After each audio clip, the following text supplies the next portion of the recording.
오늘부터 우리가 새벽 시간을 시편 말씀과 함께 합니다. 시편은 성경 66권 속에 포함되지만 성경 전체를 축약한 작은 성경이라고도 말합니다. 시편 안에 성경 전체의 핵심 메시지가 다 들어있다는 그런 뜻입니다. 그렇습니다. 성경은 하나님은 어떤 분이시고 또 그 하나님이 행하신 일들에는 어떤 것들이 있으며 또한 인간은 어떤 존재이며 무엇이 인간으로서 마땅히 해야 하는 일인지를 말씀하고 있죠.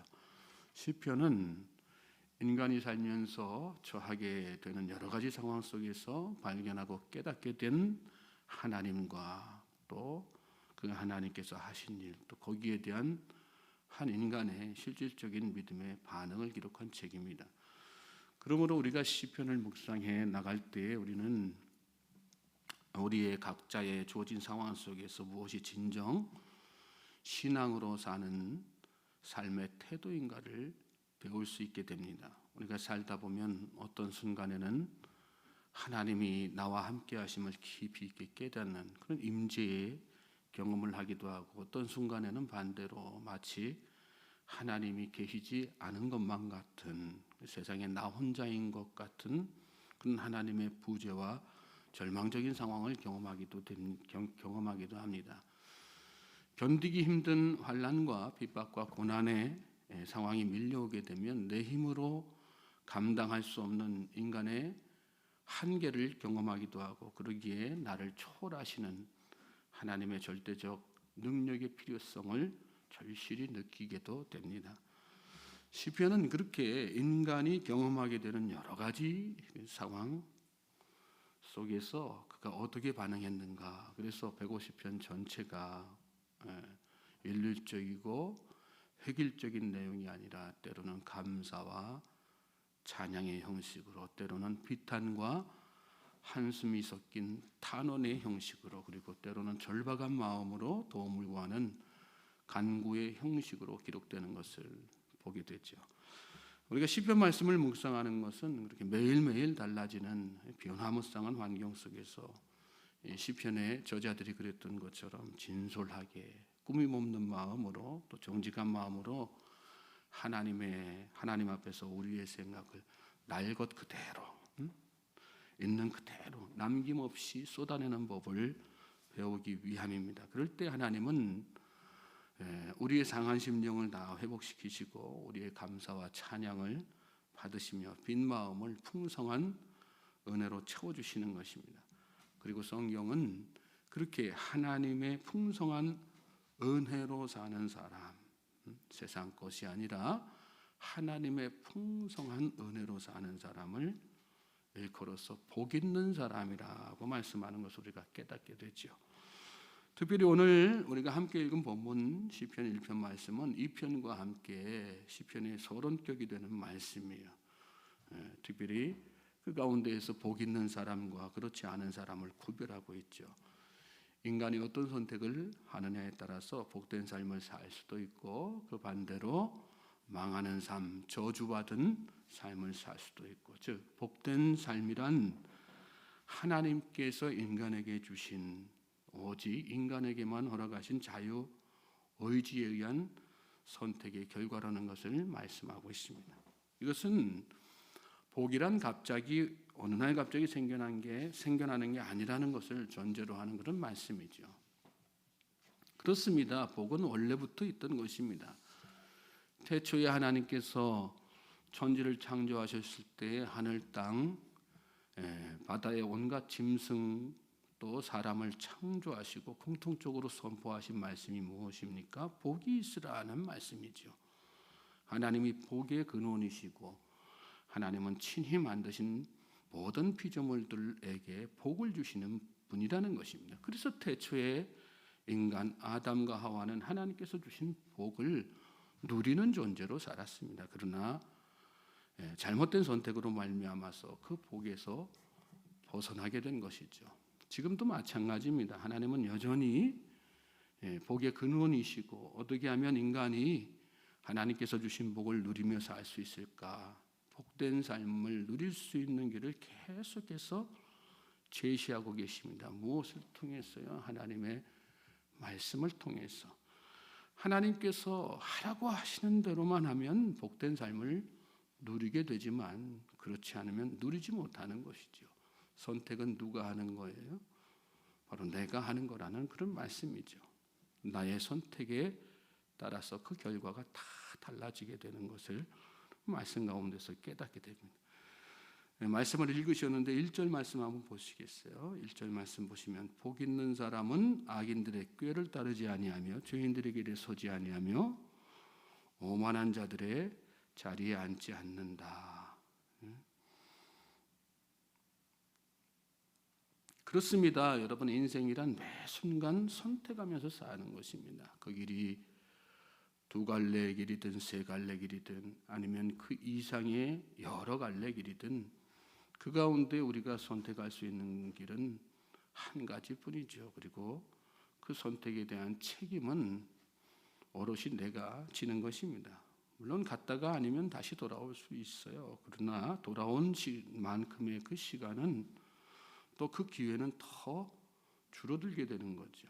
그런데 문제는 그 길이 가보지 않은 길이기 때문에 그 끝이 어떤지 우리가 알 수 없다는 것입니다.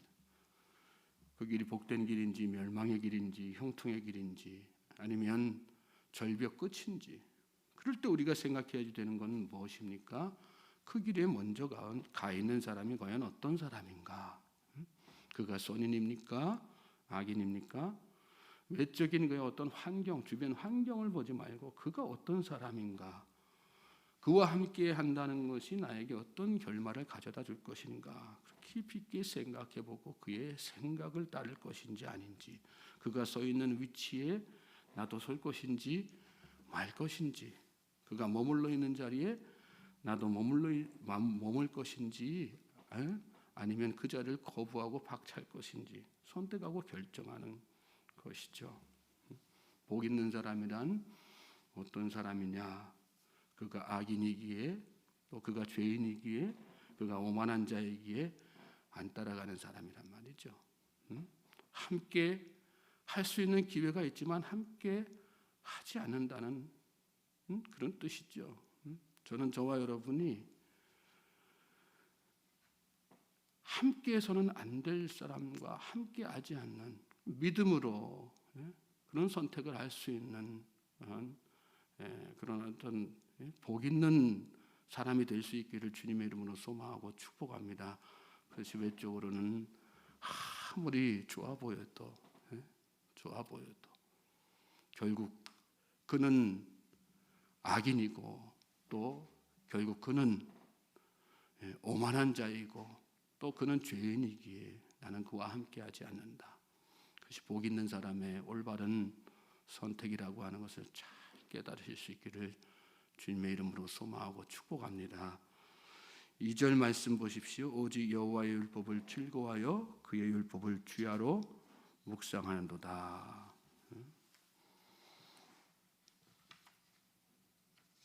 악한 자, 죄인, 오만한 자의 길을 선택하지 않는 것이 복된 사람의 선택이고 또 복 있는 사람의 삶이고 복을 누리게 되는 형통하는 그런 어떤 지름길이라고 한다면, 더불어서 여기 말씀에 보면 그와 함께 오직 여호와의 율법을 즐거워하여 그의 율법을 주야로 묵상하는 자, 그 사람이 진짜 복 있는 사람이다, 그렇게 말씀하고 있어요.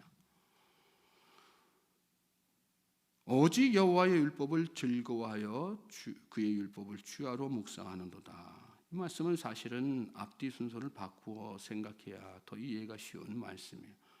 즐거워하여라고 하는 말은 영어로 delight라고 하는데 순수하게 기뻐하는 마음이라는 뜻입니다. 정말로 좋아하는 사람 만나면 여러분 거기에 다른 조건이 필요 없지 않습니까? 뭐 그 사람이 나에게 밥을 사줘서 선물을 사줘서 기쁜 게 아니라, 물론 뭐 그러면 더 기쁠 수도 있겠죠. 그러나 그 사람이 내가 정말로 좋아하는 사람, 정말로 사랑하는 사람, 나에게 둘도 없이 소중한 사람이라면 그와 지금 대면하고 있다는 것만으로 내가 기뻐하는 이유의 전부가 되는 거죠. 그게 바로 이 말씀에 나오는 즐거워한다, 딜라이트라고 하는 뜻의 말의 의미예요. 또 묵상이라고 하는 말이 나오는데 묵상이라는 영어로 메디테이션이라고 하죠. 그 어원을 살펴보면 라틴어 메디타티오, 깊이 있게 생각한다라는 뜻의 단어예요. 그리고 또 하나는 치유와 회복을 뜻하는 메데리, 이 두 단어가 여기 메디테이션, 묵상이라는 말의 어원입니다. 그리고 공통적으로 메드라고 하는 접두사가 붙는데 중간이라는 의미예요. 종합해 보면 율법을 묵상한다는 것은 내 속에 잡다한 상념들을, 그것이 나의 어떤 경험에 의한 것이든 지식에 의한 것이든 완전히 배제한 상태에서 중심을 잡고 말씀 그 자체를 깊이 있게 상고하는 중에 말씀으로 말미암아 심령의 치유와 회복을 경험하는 데까지 가는 것입니다. 그것이 묵상이에요. 그런 사람은 말씀을 대할 때 어떻게 했어요? 너무 기쁘고 행복하겠죠. 그래서 주야를 불문하고 말씀을 또 묵상하게 되는 거죠. 말씀을 묵상하고 있다는 것 자체가 사실은 이미 복을 받은 사람이라는 거예요. 믿습니까? 저는 저와 여러분이 이 새벽에 하나님을 만나고 또 말씀을 묵상하고 또 말씀을 통해서 하나님께서 주시는 회복을 경험하고 또 그래서 그 마음 상태로 하나님 앞에 기도하며 나아가기 때문에 이미 복받은 사람이라고 하는 사실을 믿으시기 바랍니다.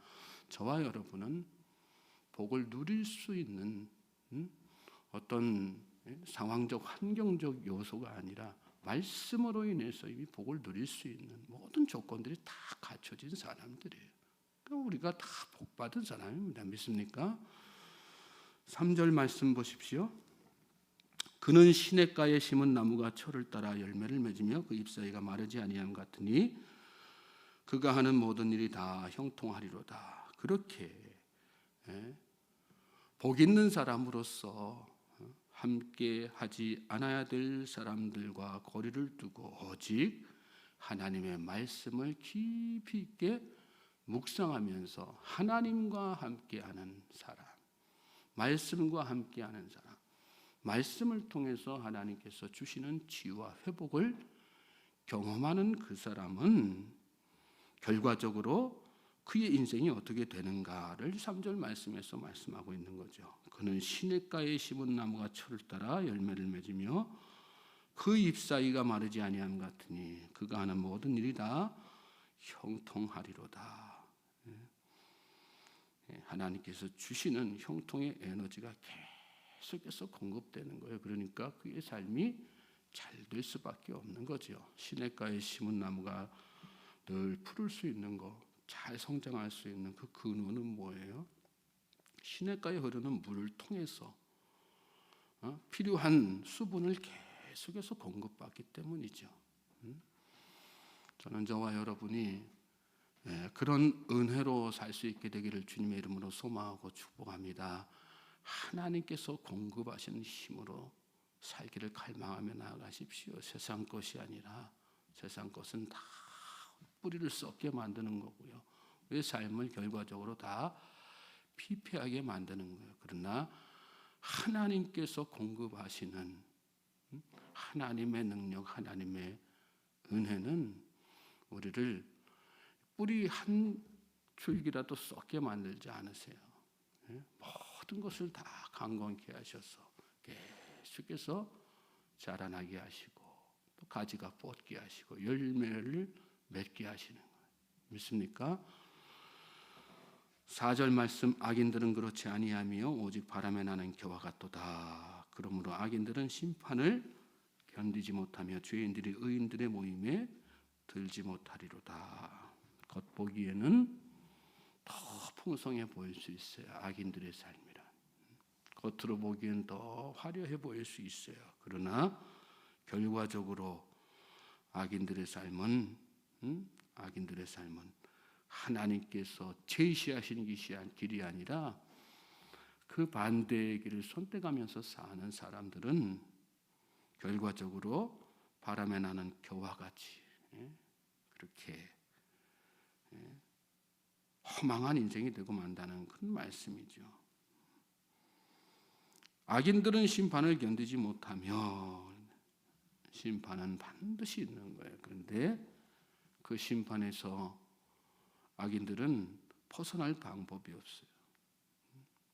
자기들의 방법대로 살기 때문에, 악한 생각, 악한 꾀에 따라서 살기 때문에, 그래서 심판을 벗어날 수 없는 거죠. 죄인들이 의인들의 모임에 들지 못하리로다. 마찬가지죠. 저는 저와 여러분이 의로운 모임, 하나님께서 기뻐하시는 모임에 든 것을 감사하며 사실 수 있게 되기를 주님의 이름으로 소망하고 축복합니다.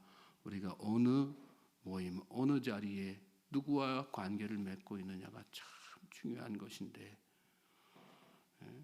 세상의 화려함 쫓아서, 또 세상의 성공 쫓아서 악한 길, 악한 생각, 악한 자리에 모여 있는 사람들하고 같이 모임하지 아니하고 이렇게 하나님의 말씀을 묵상하며 또 하나님께서 주시는 은혜를 공급받으며 사는 모임에 함께하고 있다는 것이 얼마나 복된 것입니까? 날마다 감사하며 사실 수 있게 되기를 주님의 이름으로 소망하고 축복합니다. 6절 말씀 보시면 무릇 의인들의 길은 여호와께서 인정하시나 악인들의 길은 망하리로다. 하나님께서 인정하시는 길을 가야 되는 거예요. 우리는 하루하루 살면서, 하루하루 살면서 우리가 날마다 질문해야 되는 거죠. 내가 가고 있는 이 길은 사람들에게 인정받는 길인가, 하나님에게 인정받는 길인가? 내가 하고 있는 이 일은 하나님께서 인정하시는 일인가, 사람들이 인정하는 일인가? 저와 여러분이 그 사실을 염두에 두고 무슨 일을 하든 또 어떤 삶을 살든 하나님께 인정받기 위해서 늘 하나님 앞에 엎드리는, 그래서 하나님께서 주시는 놀라운 축복의 삶, 풍성한 은혜의 삶을 누리게 될 수 있기를 주님의 이름으로 소망하고 축복합니다. 하나님은 복을 주시는 분이세요. 그 복은 내가 어떤 선택을 하느냐에 따라서 누릴 수도 있고 누리지 못할 수도 있는 거예요. 바른 선택하면서 늘 주님의 말씀을 묵상하는 중에 가지 말아야 될 자리, 앉지 말아야 될 자리, 서 있지 말아야 될 자리를 잘 구별할 수 있는 우리 모두가 될 수 있기를 다시 한번 주님의 이름으로 소망하고 축복합니다.